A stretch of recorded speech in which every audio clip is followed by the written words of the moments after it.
अरे, soft skills का exam sir पर है और सोच रहे हैं कि यार इतने सारे कॉन्सेप्ट्स को फटाफट कैसे रिवाइज किया जाए। तो टेंशन मत लीजिए, आप बिल्कुल सही जगह पर आए हैं। आज ना हम टेक्निकल स्टूडेंट्स के लिए जो सबसे जरूरी सॉफ्ट स्किल्स के सवाल हैं उन्हें एकदम तेजी से समझने वाले हैं। तो चलिए फटाफट शुरू करते हैं। तो देखिए, अगर आप भी उन स्टूडेंट्स में से हैं जिनके पास टाइम है कम और सिलेबस बहुत ज्यादा, तो समझिए ये सेशन खास आपके लिए ही बनाया गया है। हम यहाँ ना सिर्फ थ्योरी की बातें नहीं करेंगे, बल्कि सीधे उन सवालों पर फोकस करेंगे जो एग्जाम में पूछे जा सकते हैं। और हाँ, ये सारी जानकारी हवा में नहीं है। हमने सीधा AKTU बीटेक फर्स्ट ईयर का जो सिलेबस है ना, उसे अच्छे से खंगाला है, ताकि आपको सिर्फ और सिर्फ वही मिले जो एग्जाम के लिए सबसे ज्यादा जरूरी है। मतलब नो फालतू की बातें, सीधा काम के पॉइंट्स। तो आज का हमारा रोड मैप क्या है? हम इन 5 मेन टॉपिक्स को कवर करेंगे।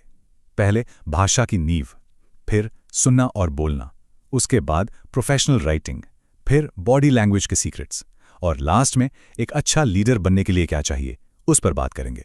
तो चलो सबसे पहले अपनी कम्युनिकेशन की इमारत की नींव रखते हैं।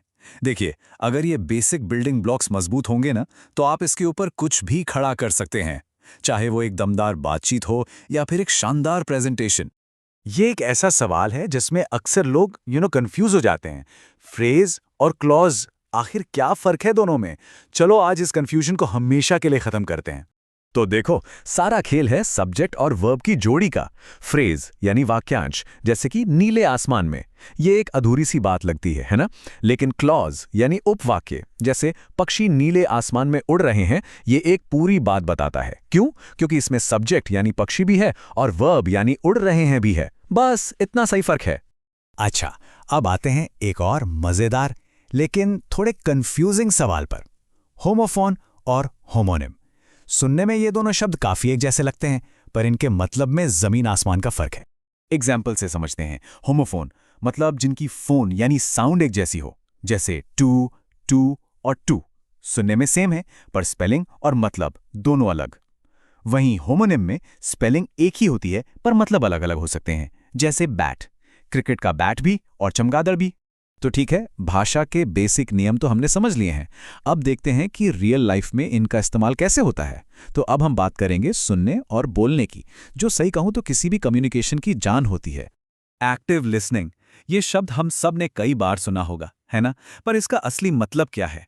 क्या सिर्फ चुपचाप बैठकर किसी की बात सुनना ही एक्टिव लिसनिंग है, या फिर ये कुछ और है? बिल्कुल, और यहीं पर सबसे बड़ा फर्क आता है। ये कोई पैसिव काम नहीं, बल्कि एक एक्टिव प्रोसेस है। इसमें सिर्फ आपके कान नहीं, आपका दिमाग भी पूरी तरह से इन्वॉल्व होता है। बात सिर्फ आवाज सुनने की नहीं है, बात है उसके मतलब को समझने की। तो एक एक्टिव लिसनर सिर्फ सुनता नहीं है, वो समझने के लिए सवाल पूछता है, फीडबैक देता है, वो भी बिना जज किए, और फिर सही तरीके से रिस्पॉन्ड करता है। ये एक टू वे स्ट्रीट है, कोई वन वे ट्रैफिक नहीं। चलो, बोलने सुनने की बात हो गई। अब आते हैं प्रोफेशनल दुनिया के एक और बहुत जरूरी हथियार पर, और वो है लिखना और पढ़ना। चाहे आपको एक ईमेल लिखना हो या कोई लंबी चौड़ी रिपोर्ट पढ़नी हो, ये स्किल्स आपके करियर का ग्राफ तय कर सकती हैं। जरा सोचिए, पढ़ने के लिए 100 पेज का डॉक्यूमेंट है और टाइम है सिर्फ 1 घंटा। कैसे करेंगे? यहीं पर स्कैनिंग और स्किमिंग जैसी टेक्निक्स काम आती हैं। पर क्या आप इन दोनों के बीच का असली फर्क जानते हैं? देखो, स्किमिंग मतलब किसी टेक्स्ट के ऊपर से बस नजर दौड़ाना, ताकि आपको उसका मेन आइडिया मिल जाए, जैसे हेलीकॉप्टर से जंगल को देखना। और स्कैनिंग का मतलब है किसी एक खास जानकारी को ढूंढना, जैसे उस जंगल में किसी एक खास पेड़ को खोजना। एग्जाम की तैयारी के लिए तो ये दोनों किसी सुपर पावर से कम नहीं है। अच्छा, अगर आप कभी किसी फॉर्मल मीटिंग में बैठे हैं, तो ये 2 शब्द तो जरूर सुने होंगे, एजेंडा और मिनट्स।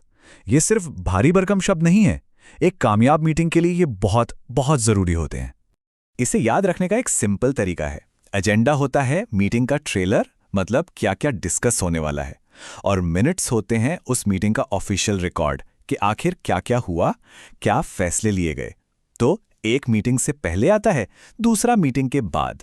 चलिए, अब एक ऐसे एरिया में चलते हैं जहां आपके शब्द नहीं, बल्कि आपकी बॉडी बोलती है। जी हाँ, एक ऐसी दुनिया जहां जो कहा नहीं गया वो अक्सर कहे गए शब्दों से कहीं ज्यादा मायने रखता है। काइनेसिक्स और प्रॉक्सिमिक्स सुनने में थोड़े टेक्निकल लगते हैं ना, लेकिन ये उन दो सबसे पावरफुल तरीकों के नाम हैं जिनसे हम बिना कुछ बोले ही कम्युनिकेट करते हैं। बहुत सिंपल है। काइनेसिक्स मतलब आपकी बॉडी मूवमेंट्स, आपके जेस्चर्स, आपके फेशियल एक्सप्रेशंस, और प्रॉक्सिमिक्स मतलब आप स्पेस का इस्तेमाल कैसे करते हैं, मतलब लोगों से कितनी दूरी बनाकर रखते हैं। ये दोनों चीजें मिलकर बिना बोले ही आपके कॉन्फिडेंस या नर्वसनेस के बारे में सब कुछ बता देती हैं। एक अच्छी प्रेजेंटेशन देना कोई जादू नहीं है, ये बस अच्छी प्लानिंग का खेल है।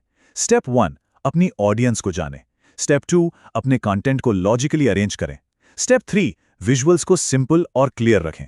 और सबसे जरूरी स्टेप 4, रिहर्सल, रिहर्सल और बस रिहर्सल। यही है सफलता का मंत्र। तो अभी तक हमने बात की कि हम दूसरों से कैसे कम्युनिकेट करते हैं।